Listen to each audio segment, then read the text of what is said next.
बोलो जयकारा बोल मेरे श्री गुरु महाराज की जय। सभी गुरुमुख प्रेमियों से सप्रेम जय सच्चिदानंद। हमने बहुत कुछ समझा है जीवन में,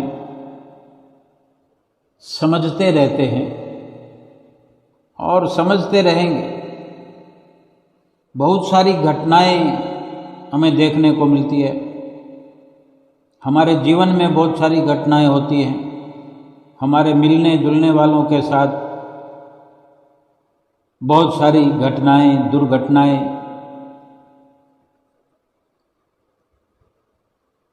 अपने किसी प्रियजन की मृत्यु हो जाना, अपने रिलेटिव की, अपने नज़दीकी की, नज़दीक से नज़दीक रहने वाले की मृत्यु हो जाना, ये भी एक घटना ही है।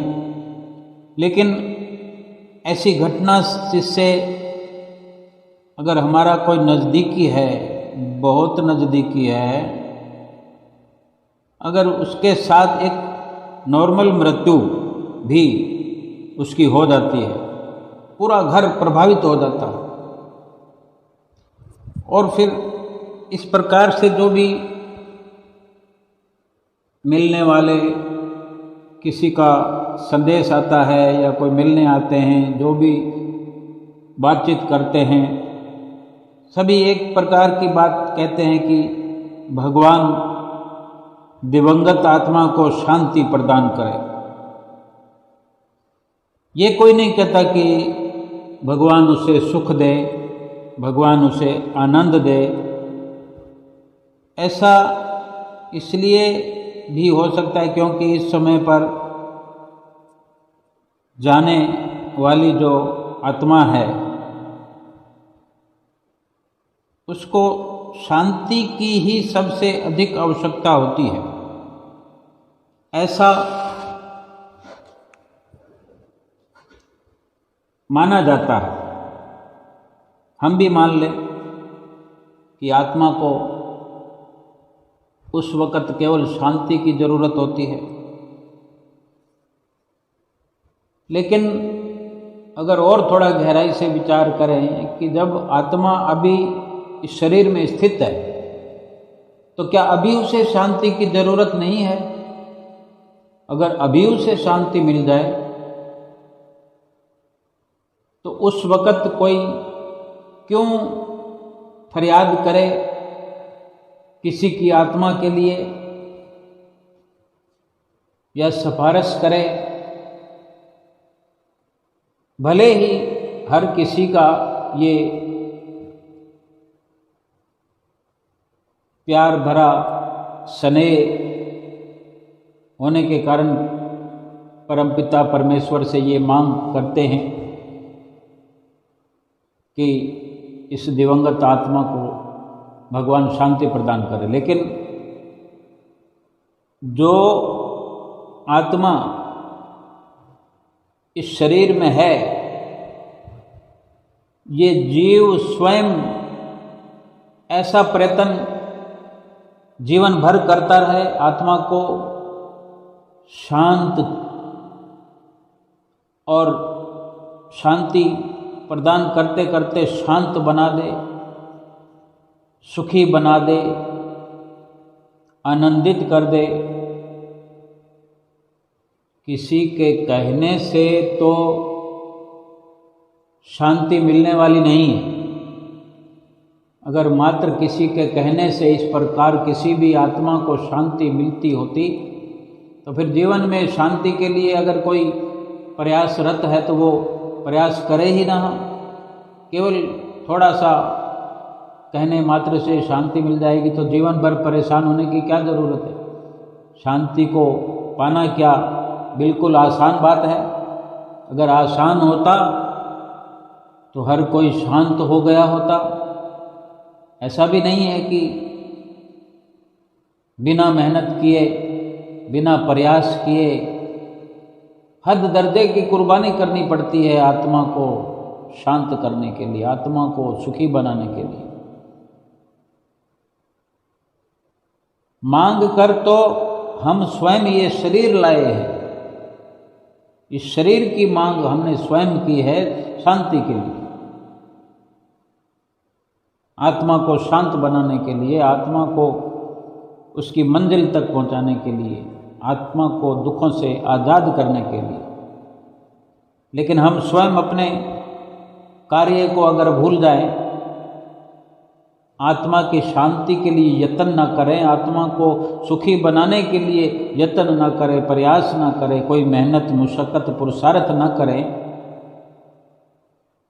तो फिर जब आत्मा हमारा शरीर छोड़ देगी, उस वक़्त 10, 20, 50, 100 जने, 1000 जने, लाख जने भी अगर भगवान से प्रार्थना करेंगे तो क्या हमारी आत्मा सुखी हो जाएगी, शांत हो जाएगी? पता भी होगा कि वो आत्मा कहाँ गई है। हमारे अधिकार क्षेत्र से बाहर की बात हो जाएगी। लेकिन आज ये कार्य शांति वाला, सुख वाला, आनंद वाला, ये कार्य हमारे अधिकार क्षेत्र में है। हर जीव अपनी आत्मा को शांति प्रदान कर सकता है, शांति प्राप्त होने वाला कार्य करके शांति के लिए पुरुषार्थ कर सकता है, परम शांति को प्राप्त कर सकता है। ये आत्मा परम शांति को प्राप्त करके ये जीवन के उच्चतम लक्ष्य को प्राप्त कर सकती है। फिर किसी के फरियाद करने की जरूरत नहीं, कोई हमारी सिफारिश करे इसकी जरूरत नहीं, क्योंकि कथनी चाहे हम करें या कोई और, एक बराबर है। मात्र कथनी से कुछ मिलता नहीं है, कथनी से कोई लाभ नहीं होता। चाहे हम शांति की मांग करते हैं, भगवान मुझे शांति दे दो, हे प्रभु मुझे शांति दे दो, या कोई और हमारे लिए प्रार्थना कर दे, चाहे जीवन रहते भी हमारी आत्मा हमारे शरीर में है और कोई इस प्रकार कथन करता रहे हमारे सामने कि इसको शांति दे दो, इसकी आत्मा को शांत बना दो, तो शांति मिलने वाली नहीं है। और हम खुद चाहे फरियाद करते रहें तो शांति मिलने वाली नहीं। रोटी रोटी करने से रोटी मिलती नहीं, रोटी मिल जाए तो खाए बिना भूख मिटती नहीं। ये शांति भी ऐसे ही है, लेकिन ये चलन है, हम एक प्रकार की ये चर्चा करते हैं, ये संसारिक चलन है। किसी के लिए अच्छी वाणी बोलना, अच्छा प्रयास करना, भगवान से प्रार्थना करना, ये जितने लम्हे, जितनी घड़ियाँ इस प्रकार का वातावरण बनता है, कम से कम हमारे अंतःकरण में कुछ तब्दीली, कुछ बदलाव आता है, ये अच्छा है। लेकिन जो अच्छा होना चाहिए वो कुछ और है, जो लाभ होना चाहिए वो कुछ और है। वो यही है कि हम स्वयं जब कथनी के मार्ग से चलकर करनी वाले मार्ग तक पहुंच जाएंगे, शांति वाले मार्ग पर चल करके शांति को प्राप्त कर लेंगे, फिर ये सब कुछ सकारात्मक हो जाएगा।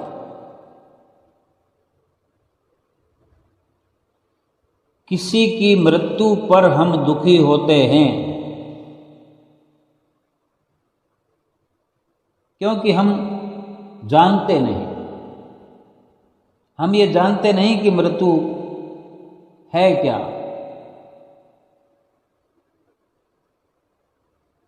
मृत्यु समझ सकते हैं कि एक नवीनीकरण कह सकते हैं, नवीनता, नवीनीकरण, जैसे किसी मकान को तोड़कर नया बनाया जाए।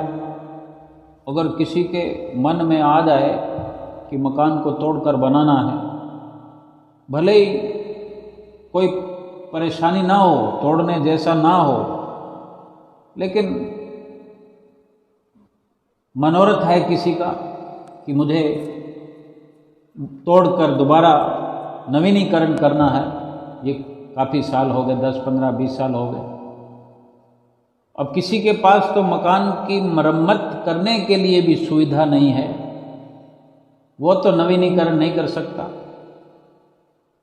लेकिन जिसके पास सुविधा है तो वो पैसा लगा कर के अपने मकान को तुड़वाता है, नवीनीकरण कर रहा है, उसको खुशी होती है। अगर वो तोड़कर बना रहा है तो उसको खुशी हो रही है, किसी और को भी तकलीफ नहीं होती। लेकिन उसी मकान को बुलडोजर तोड़ने के लिए आ जाए, किसी कारणवश सरकारी बंदे तोड़ने के लिए आ जाएं,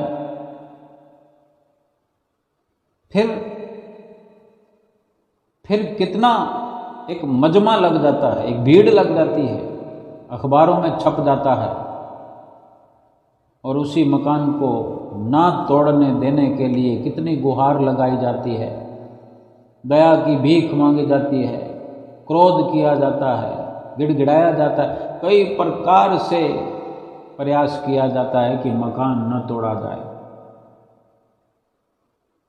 लेकिन जिसके भीतर ये विचार आ जाए कि नवीनीकरण करना है तो वो तो खुशी से करता है। तोड़ने वाला तो बुलडोजर वही होता है। बुलडोजर से नहीं तोड़ेंगे तो कारीगर मजदूर थोड़ा आराम से कुछ दिन ज़्यादा लगा कर तोड़ देंगे। सारा उसमें जो मटेरियल काम आने वाला है वो एक साइड में रख कर काम में लिया जाएगा। अगर मृत्यु को इसी प्रकार समझें तो ये खुशी का अवसर है।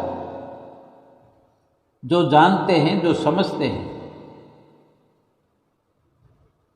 वही इसके बारे में समझते हैं कि नवीनीकरण करने में क्या आपत्ति है, क्यों दुख मनाया जाए। महापुरुष फरमाते हैं, जिस मरने से जग डरे, जिस मृत्यु से संसार डरता है, महापुरुष फरमाते हैं, जिस मरने से जग डरे मेरे मन आनंद, कब हुक मरी है कब हुक पाइए पूर्ण परमानंद, कि मरे बिना पूर्ण परम आनंद को प्राप्त नहीं किया जा सकता। यानी साल भर तक बच्चा पढ़ता रहे, अगर परीक्षा ना हो तो वो अगली क्लास में नहीं पहुंच सकता।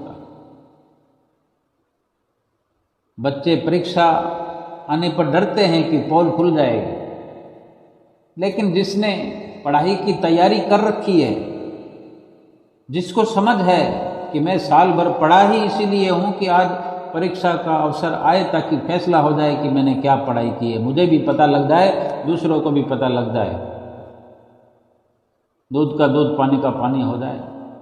संत महापुरुष भी इसीलिए ये पर्दा उठाते हैं, डर वाला, हमारे लिए अज्ञान का पर्दा ये हमारा उठाते हैं कि वो स्वयं अपने लिए ये उदाहरण ही नहीं बल्कि एक सच्ची मार्मिक बात बताते हैं कि जिस मरने से दुनिया डरती है, हम उसी मरने को एक आनंद का अनुभव देखते हैं, आनंद का अनुभव करते हैं कि जब तक मरेंगे नहीं तो आगे की श्रेणी में, आगे स्टेप पर कैसे पहुंचेंगे, तरक्की कैसे करेंगे।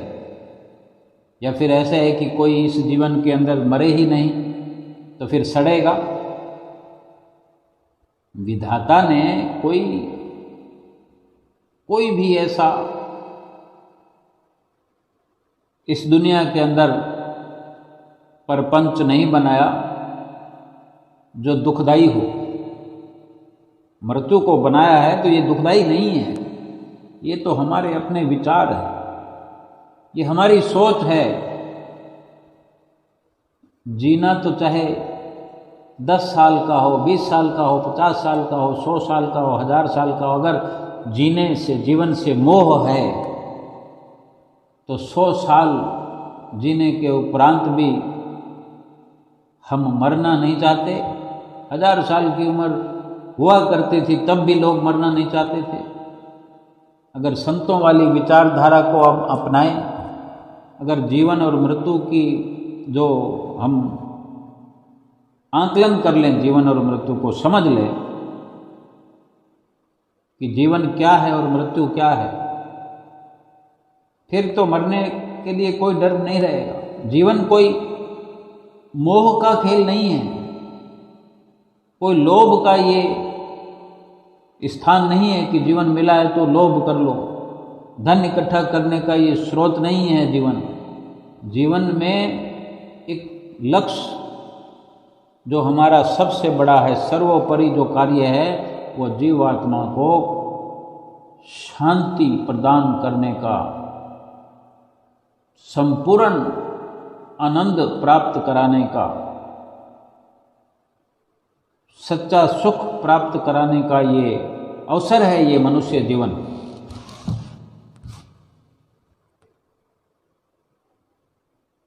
जीवन ये मिल गया, जीवन का लक्ष्य यही है, जीवन का महत्व यही है। अपने कार्य में लगे। ये जीवन यूं समझ सकते हैं कि ये 1 साल की क्लास है।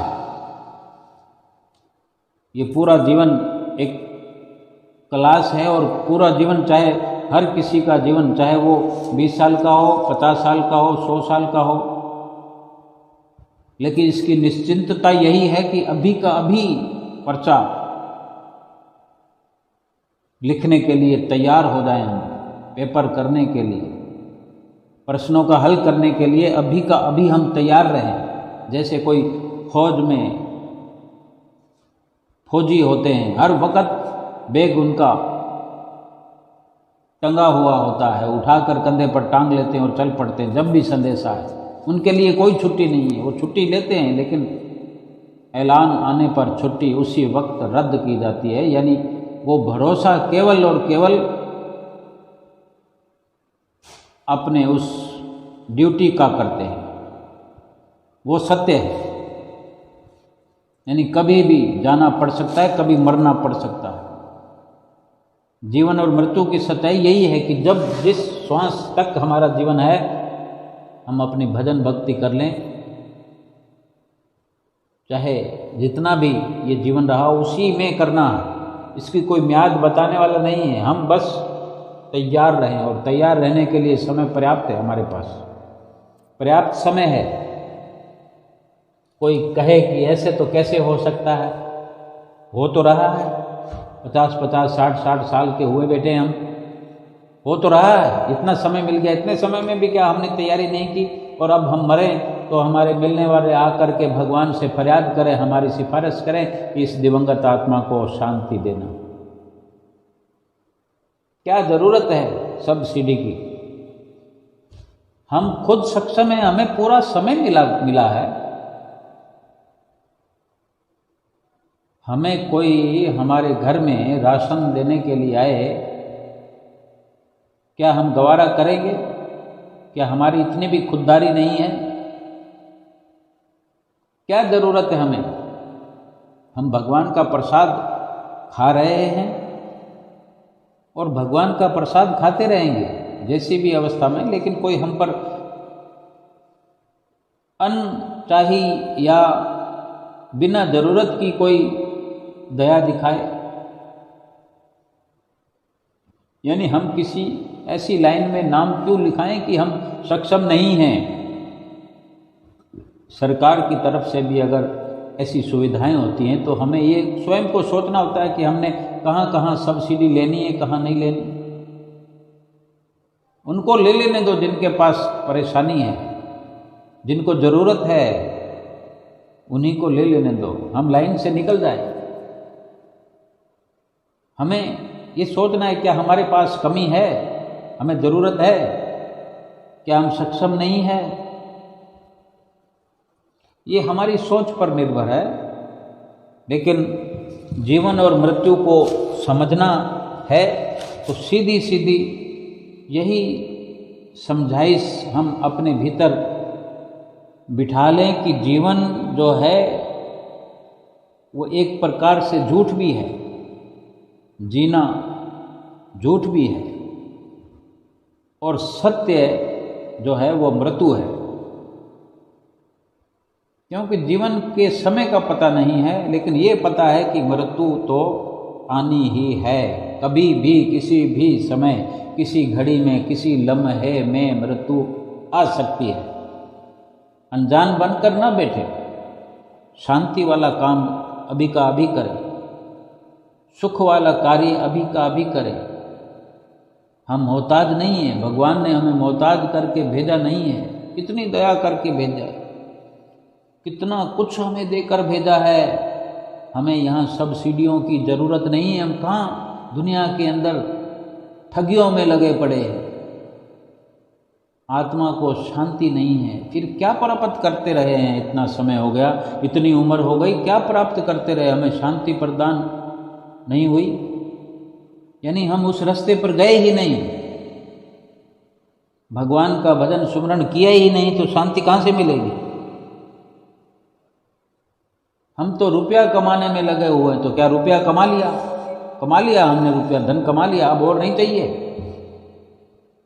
कोई अपने सीने पर हाथ रखकर कहे कि अब मुझे एक भी रुपया नहीं चाहिए, और बिल्कुल आराम से बैठ जाए, ना रुपयों को आता हुआ देखे, ना जाता हुआ देखे, ना कोई हाल पूछे रुपयों का, ना कोई ढंग पूछे। ठीक से विचार करें कि अब हमें रुपए की जरूरत नहीं है, बिल्कुल। फिर सोचें एक बार। मगर ऐसा जवाब आना मुश्किल ही नहीं, नामुमकिन जैसा लगता है। मरते दम तक ये ख्वाहिश लगी रहती है कि रुपया और आ जाए। क्या करेंगे उससे? शांति प्राप्त करेंगे। कहीं दुकान पर शांति मिलती है, जो वो ढेर सारा कमाया हुआ रुपया देकर फिर शांति ले आएंगे।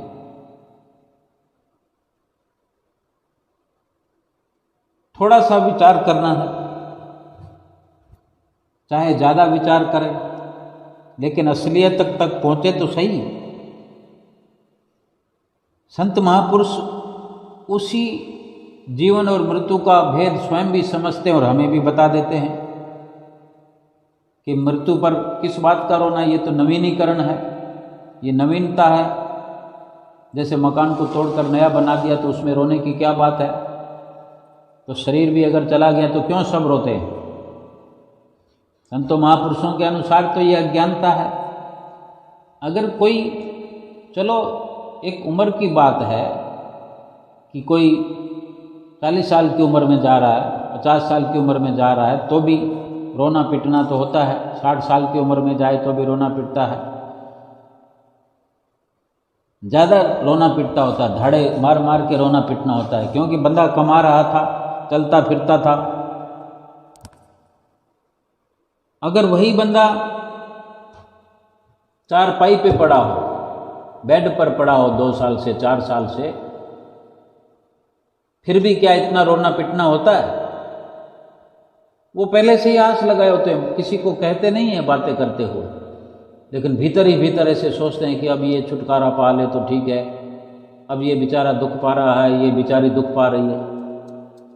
किसने कहा कि वो दुख पा रहा है? वो नहीं, हम दुख पा रहे हैं, हम सेवा नहीं कर पा रहे हैं, उसको देख नहीं पा रहे हैं, हम अपने नज़रिए से, अपने सोच से अपने जीवन को नहीं जी पा रहे हैं, उस पर ही सब कुछ लगता जा रहा है। तन लग रहा है, धन लग रहा है, मन लग रहा है, परेशान है। हम परेशान हैं, वो परेशान नहीं है। और वो परेशान हो तो भी क्या, अपने कर्मों को भोगेगा नहीं, कौन भोगेगा? और हम जो ऊपर लगे हुए हैं सेवादारी के लिए, ये भी तो हमारे कर्म हैं। हम अपना हिस्सा भोगेंगे, वो अपना हिस्सा भोगेगा। लेकिन आज अगर कह दिया जाता है कि भाई शांति सुख आत्मा को दिलाने के लिए आए हैं, तो इस काम में लग जाओ, तो फिर हमें समय नहीं है, हम तो धन कमा रहे हैं। सीधा सीधा कहते हैं कि हम काम ना करें, पैसा ना कमाएं, बाल बच्चों का लालन पालन ना करें, उनको स्कूल कॉलेज की व्यवस्था ना कराएं। फिर कौन कराएगा? जब ये दुनिया छूट रही होगी, छूट जाएगी, जीवात्मा चल पड़ेगी, चली जाएगी, कहेगी भी नहीं कि मैं जा रही हूँ। जीवात्मा ने कहना भी नहीं है, कहाँ जाना है ये बताना भी नहीं है, लेकिन ये अपने जीवन चरित्र से हम स्वयं निर्धारित कर सकते हैं कि हमारी जीवात्मा कहाँ जाएगी। हर पढ़ने वाले बच्चे को पता होता है कि मेरे कितने नंबर आएंगे, मैं फेल हो जाऊंगा कि पास आऊँगा, कि थर्ड डिग्री मिलेगी, कि सेकंड डिवीज़न आएगी, कि फर्स्ट डिवीज़न आएगी, कि उससे भी अच्छी आएगी, कि या मेरिट में नाम आएगा। लगभग अगर फर्स्ट डिवीज़न की हमें पूरी उम्मीद है 100%, तो फर्स्ट डिवीज़न के नंबर कम या ज़्यादा हो सकते हैं। बाउंड्री लाइन तक अगर नंबर आ जाए, लेकिन फर्स्ट डिवीज़न तो आ गई ना, हमें पता होता है। हम ये सोच सकते हैं कि हम पास तो हो ही जाएंगे। अब पास चाहे मुश्किल से हो चाहे आसानी से हो, पूरे नंबर 33 नंबर होते हैं, जो भी होता है 100 में से उतने नंबर आ गए, पास हो गए, बस ये हमें पता था। पास होने में 40 नंबर भी पास के होते हैं, 33 नंबर भी पास के होते हैं। पास तो हो गए ना, अगली क्लास में चले गए ना।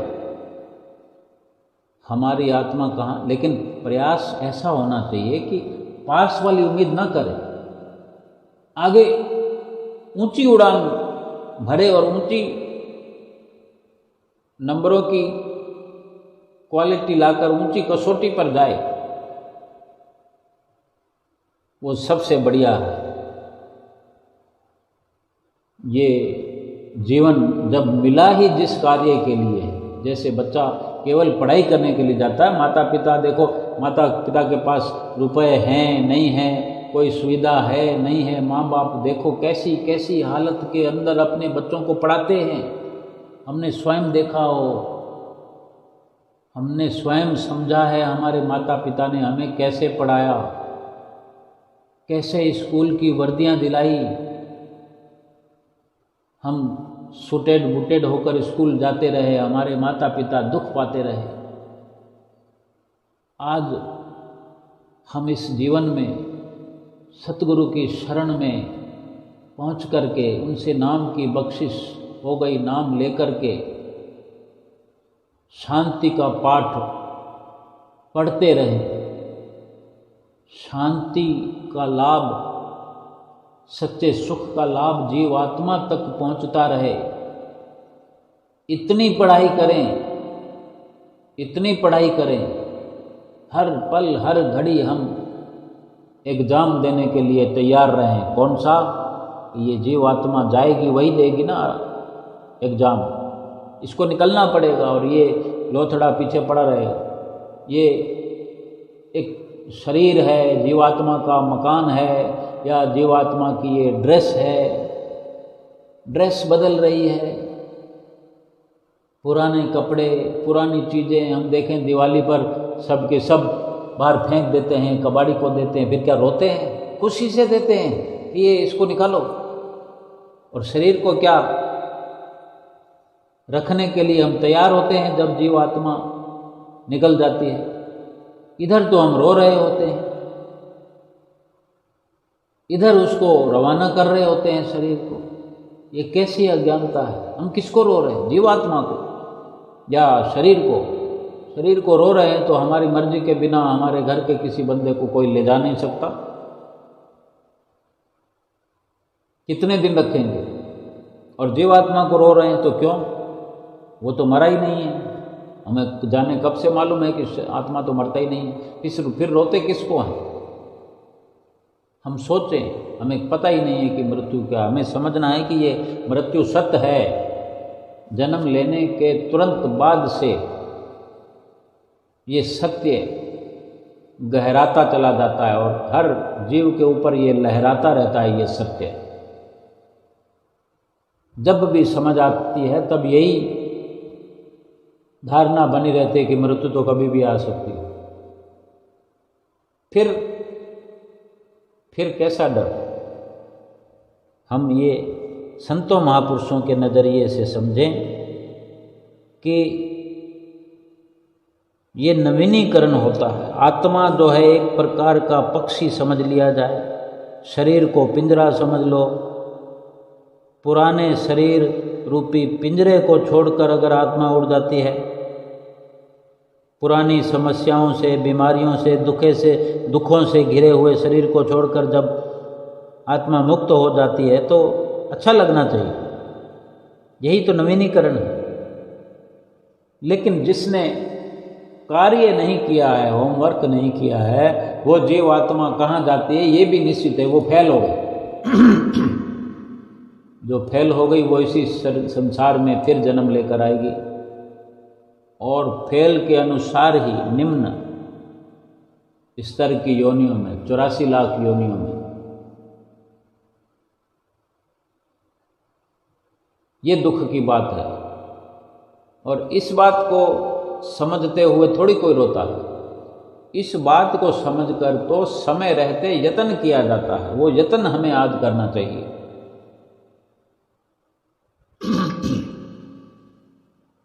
मृत्यु पुराने कपड़ों को समझ लो बदलना हो गया। आत्मा तो मरती नहीं, आत्मा किसी और शरीर में घुस जाएगी। अब ये कोई कहे कि ये तो बंदा चलता फिरता था, अभी नहीं जाता तो ठीक था। जरूरी है कि बीमार होकर ही मरे? और इधर भी हम देखते हैं हमारे कई घर में भी, बाहर भी मिलने जुलने वाले भी, या हम स्वयं भी कहते हो, हे भगवान मुझे तो चलता फिरता टोरना, मैं चलता फिरता ही जाऊं। और जब चलता फिरता जाते तो फिर किस बात का फिर पछतावा है, किस बात की तकलीफ है? चलता फिरता अगर कोई जा रहा है तो कितनी अच्छी बात है। लेकिन जो सबसे बड़ी परेशानी है या दुविधा है वो ये है कि हमें नाम का सुमरन कर करके हर घड़ी हर अवस्था के अंदर इतना अपने आप को परिपक्व करें कि कभी भी एग्जाम की घड़ी आए, यानी कभी भी ऐसा अवसर आए, खुशी से, जिसने पढ़ाई की होती है वो खुशी से मुस्कुराते हुए पेपर देता है, और जिसको सवाल नहीं आते उनके चेहरे पे 12 बजी होती है। हाँ, इतनी अच्छाइयाँ हमारे भीतर हों कि हम स्वयं तो हंसते हुए जाएं, इतनी नाम की कमाई करें कि हंसते मुस्कुराते हुए जाएं, कभी कोई दुख पछतावा हो ही ना। ये संतों की रहनी बहनी है, संतों का रहन सहन है। जो अपना कार्य कर लेता है वो आराम से बैठा रहता है। 3 घंटे का पेपर होता है जिस बच्चे का, अगर वो 2.5 घंटे में अपना पेपर कर लेता है, अब उसका पेपर कोई लेता नहीं है, समय से पहले नहीं लेते हैं, तो कोई बात नहीं, वो अपना बैठा रहेगा। अपनी डेस्क के ऊपर अपनी कोनियों को रखकर हाथ में पेन घुमाता रहे या इधर उधर ताकता रहे, वो अपनी कॉपी लिख करके तैयार बैठा है कि जब भी लेना शुरू करेंगे तो मेरी तैयार पड़ी है, मैंने अपना पेपर कर दिया। हम अपना होमवर्क जो भगवान ने हमें देकर भेजा था कि प्रभु का भजन करना है, और हम भी ये स्वीकार करके आए थे। हमें जो बच्चे स्कूल में पढ़ते हैं, किसी को कोई ज़बरदस्ती तो उठाकर स्कूल में नहीं ले जाता कि तुमको ये पढ़ना होगा, पूरा साल पढ़ना होगा, फिर पेपर देने होंगे, एग्ज़ाम देना होगा। हम स्वयं लाइन लगाकर एडमिशन लेते हैं। ये मनुष्य जीवन भी हम मांग कर लाए हैं। मनुष्य जीवन में भजन भक्ति करेंगे, ये वचन देकर लाए हैं। भगवान के आगे फरियाद कर करके ये इस प्रकार से ये जन्म हुआ हमारा। अब क्या हो गया? अब क्यों भूल गए? और भूल गए, भटक गए या गलतियां करी, फिर खैर नहीं इस जीवात्मा की। जीवात्मा तो दुख तो उसी को भोगना पड़ेगा। हमको समझ करके ना तो जीवन की ऐसी खुशी या गम पर प्रभावित होना है, ना मृत्यु के बारे में कभी प्रभावित होना है, ना दुखी होना है। अपना मकसद हमको हर वक्त याद रहे कि मैं किस लिए मनुष्य जीवन प्राप्त करके आया हूँ, ये शरीर मुझे किस लिए मिला है, वो कार्य मैं कर रहा हूँ कि नहीं कर रहा हूँ, प्रभु से जो मैंने वादा किया था वो निभा रहा हूँ कि नहीं, जो वादा किया था वो निभाना पड़ेगा, निभा रहा हूँ कि नहीं, नहीं निभाऊंगा तो फिर डाल दिया जाएंगे नरक कुंड में, 84 लाख योनियों में फिर से भेज दिया जाएगा जीवात्मा को, फिर कितना दुख होगा, कितनी परेशानी हो जाएगी। 1 साल जिसका चला जाता है स्कूल में पढ़ते हुए, फिर वो तकलीफ़ें, वो 1 साल वापस नहीं आता, कभी नहीं आता। इसलिए संत महापुरुष कहते हैं ये जीवन अगर यूं ही चला गया फिर वापस नहीं आएगा। अभी जो मिला है ये यूं ही नहीं मिला और फिर तो मिलेगा ही नहीं है, क्योंकि पूरा जीवन हमें ये शिक्षा मिलती रही, भजन कर लो, भजन कर लो, भगवान का भजन कर लो, सतगुरु की आज्ञा का पालन कर लो, लेकिन हम खाने पीने में लगे हुए हैं, कमाने में लगे हुए हैं, रंग रलियाँ मनाने में लगे हुए हैं, ऐश परस्ती में लगे हुए हैं, मित्रता, कुटुंबता, कुटुंब परिवार बनाने में लगे हुए हैं। फिर क्या काम आएगा कुटुंब परिवार, ये घर बार क्या काम आएगा, क्या महल माड़ियाँ ये काम आएंगी, क्या ये धन दौलत काम आएगी।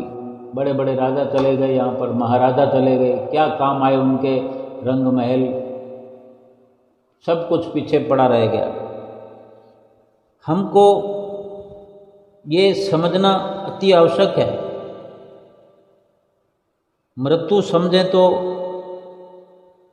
इस शरीर का अंत, इस शरीर रूपी मशीनरी ने काम करना बंद कर दिया या काम करना बंद करने वाली है, फिर इसको बदल दिया जाए, इस मशीनरी को फेंक दिया जाए तो फिर रोना धोना किस बात का। और आत्मा जो कभी मरती नहीं, कभी काम करना बंद करती नहीं, क्योंकि वो एक अविनाशी शक्ति है। सबसे बड़ी बात यही है कि आत्मा का क्या होगा। आत्मा नया शरीर तो ले लेगी, लेकिन नया शरीर क्या मिलेगा।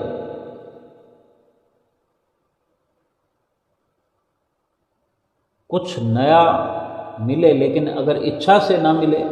अभी किसी ने कोई सूट लेना हो और सूट नाप हो 36 का और सूट मिल जाए 50 के नाप का, हैंगर पर लटका दिया जाएगा।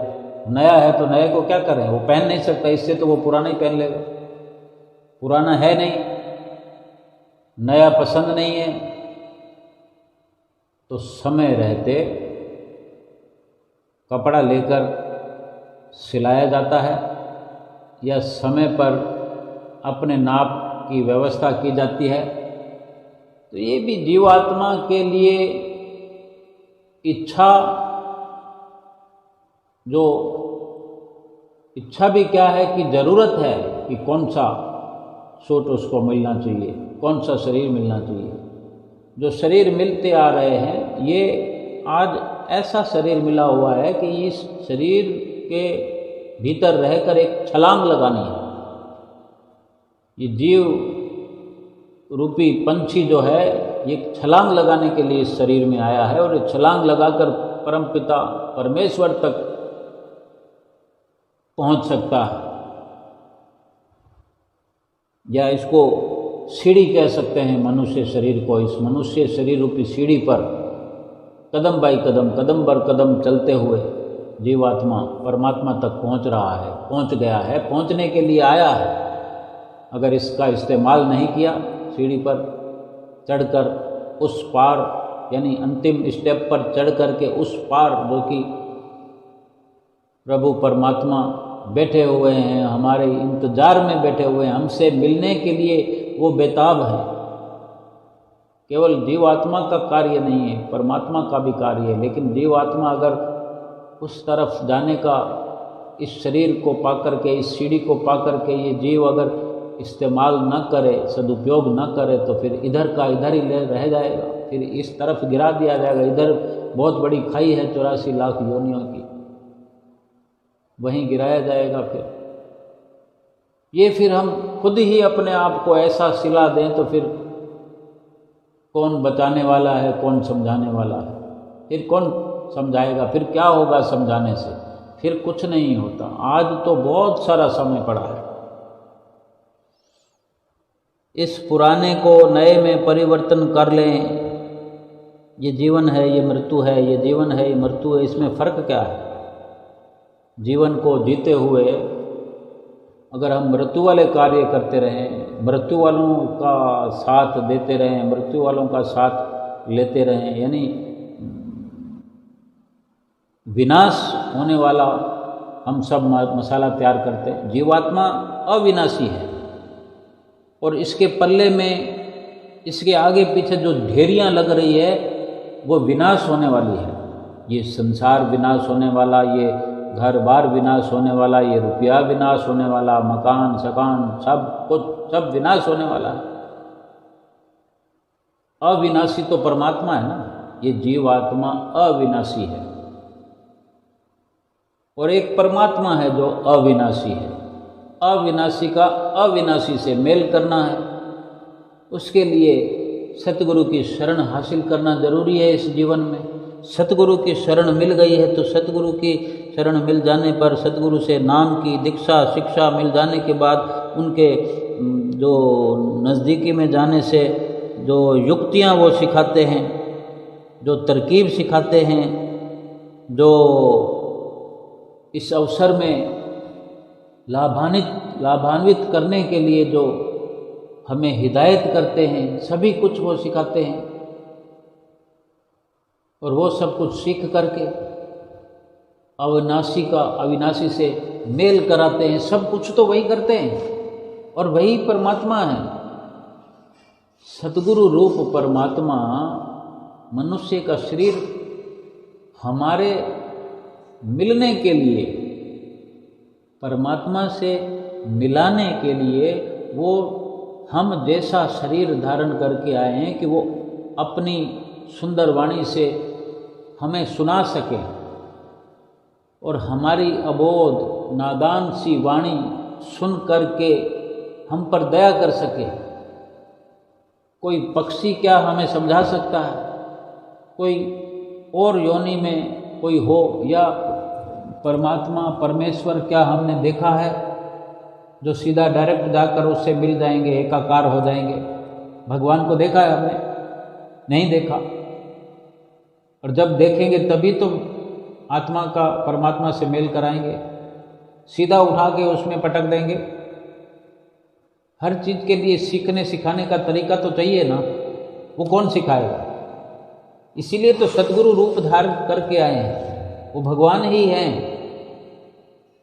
भगवान से अलग नहीं है। वो जो भगवान से मिला है वो भगवान ही है। वो अपनी मर्जी से, बल्कि हमारे लिए वो शरीर धारण करके आए, इस धराधाम पर अवतरित हुए।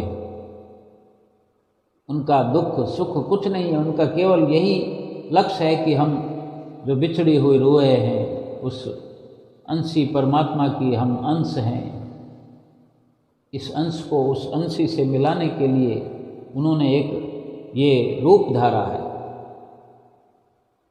हमें खबर ही नहीं है, हम मिलना चाहते ही नहीं हैं, तो फिर उनको कितना दुख होगा। कोई बेटा अगर माता पिता की बात नहीं मानेगा और दुखों वाले कार्य करेगा, खुद भी दुखी होगा, तो माता पिता को दुखी नहीं करेगा। जो बच्चे गलत संगत में पड़ जाते हैं तो उसके पिता को, माता पिता को खुशी होती है, कितना दुख होते हैं। सारी रात नींद नहीं आती उनको, सारी रात बेचैनी में गुजारते हैं, सारा दिन मेहनत मुशक्क़त करके अपने बच्चों को, और भी तो बच्चे होते हैं, लेकिन एक भी बच्चा गलत संगत में पड़ जाए कितना दुख होता है। ये संसारिक मिशन है, ये संसारी जदोजहद है, ये संसारिक, ये हम बात कर रहे हैं, ये संसारिक विचारधारा है कि वो आज नहीं तो कल लाइन पर आ जाएगा, थोड़ा नुकसान कर देगा, 1000 2000 2 4 5 लाख 10 लाख। हर पिता अपने बच्चों को उसका हिस्सा दे देता है, उसका हिस्सा दे देंगे। वो ज़्यादा अगर माता पिता का हिस्सा हड़पना चाहेगा, दूसरे भाइयों का हिस्सा हड़पना चाहेगा, तो माता पिता फिर अपने उस बच्चे को जायदाद से वंचित भी कर देते हैं, उसका नाम निकाल देते हैं कि इसके भले बुरे का मैं जिम्मेवार नहीं हूँ, क्योंकि दूसरे जो हमारे बच्चे हैं उनका जीवन थोड़ी खराब करना है। लेकिन ये परमपिता परमेश्वर हैं, परमपिता हैं, और हम कितना नुकसान करने जा रहे हैं। हमें जायदाद हमें दे दी है, लेकिन जो भूल हम कर रहे हैं, 84 लाख योनियों में इस जीवात्मा को पहुंचाने का कार्य कर रहे हैं, भगवान की भक्ति को भूल रहे हैं, ये वो नुकसान है कि फिर इसकी कभी भरपाई नहीं होगी। इतना बड़ा नुकसान जो करोड़ों अरबों खरबों में भी गिनती में नहीं आता, तो इसके लिए कितना दुख हम अपने सतगुरु को हम दुखी करते हैं, जो हमारे लिए ही इतना कष्ट सहन करने के लिए इस धरती पर मनुष्य जैसा शरीर धारण करके आ गए। वही अविनाशी परमात्मा हमें अपने अंश को वो अपने साथ मिलाने के लिए हमें यही चतुराई करनी है, यही हौसला रखना है, यही सूझबूझ रखनी है। ना तो अपनी आत्मा को और दुखी करने के लिए कोई भी ऐसा काम करना है, बल्कि सतगुरु के बताए हुए रास्ते पर चल करके सतगुरु की आज्ञा में, सतगुरु की मौज में ढेर सारा सुमरन करना। ढेर सारा कितना?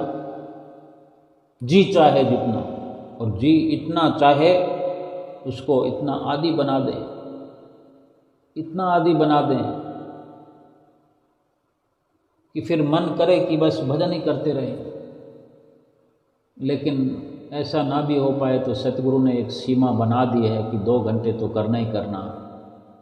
अगर उनकी आज्ञा हम मान लें, उनकी आज्ञा पर चल पड़ें, ये 5 नियमों का जो पालन है वो भी करें और 2 घंटे भजन अभ्यास करें। हम देखें तो सही करके कौन सा काल पड़ने वाला है, दुनिया का धन जो क्या घाटा होने वाला है कि वादा होने वाला है सुमरन करने से। हम यही समझते रहेंगे ज़िंदगी भर कि इतना सुमरन करेंगे तो फिर दुकानदारी कौन चलाएगा, घर परिवार कौन चलाएगा। सारी आफत 2 घंटे में ही आने वाली है। ये 2 घंटे भजन सुमरन करने से रुकावट करना ही हमारा लक्ष्य है।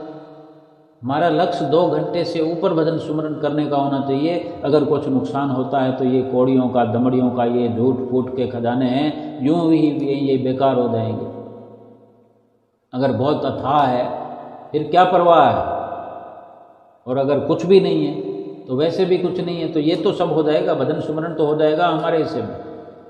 ये तो कर लें, कुछ भी तो वैसे भी नहीं है, मर तो वैसे ही रहे हैं। लेकिन ये जिंदा होने का कार्य है, ये जीवात्मा को जिंदा करने का कार्य है।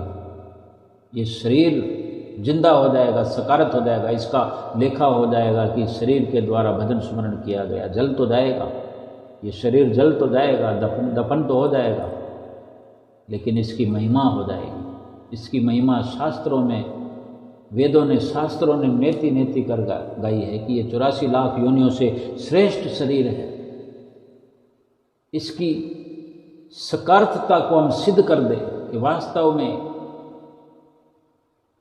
ये इतने लाभ का तन है, मनुष्य तन, इतने लाभ की वस्तु है ये, इससे ये जीवात्मा परमात्मा से मिल सकती है, अपने अंशी से 84 लाख योनियों से बच सकती है। इतना बड़ा दुख, केवल 2 लाइनों में बात समाप्त हो जाती है कि 84 लाख योनियों से बच गए। एक योनि से बचने के लिए पहाड़ों जैसे दुख सहन करने पड़ते हैं। यानी इस मनुष्य जीवन की बात करें तो, जबकि मनुष्य जीवन में ये मनुष्य सक्षम है, बोल सकता है, कह सकता है, सब कुछ कर सकता है। 84 लाख योनियों का एक भी जीवन, एक भी शरीर मनुष्य शरीर जैसा जीवन भोग सकता है? गली में हम देखते हैं कितने जीव जंतु कुत्ते बिल्ले फिरते हैं, कितने लठ खाने पड़ते हैं, गाय हो, बैल हो, बाहर फिरते हुए, गधे हों, घोड़े हों, अपने दुख को बयान नहीं कर सकते पानी मांग नहीं सकते, खाना मांग नहीं सकते, झेलते रहते हैं, झेलते रहें, दुखों के अंबार लगे हुए हैं। किसी की मर्जी आई तो तू करके खिला दिया, किसी की मर्जी आई तो लठ बरसा दिया। ये जीवन भोगना पड़ेगा फिर। और कितने? 84 नहीं, 8400 नहीं, 84,000 नहीं, 84 लाख योनियां ऐसी भोगनी पड़ेगी। मश्करी नहीं है। केवल सोचकर भी पूरे शरीर में कपकपी हो जाती है। इसकी गहराई को समझते हुए सतगुरु की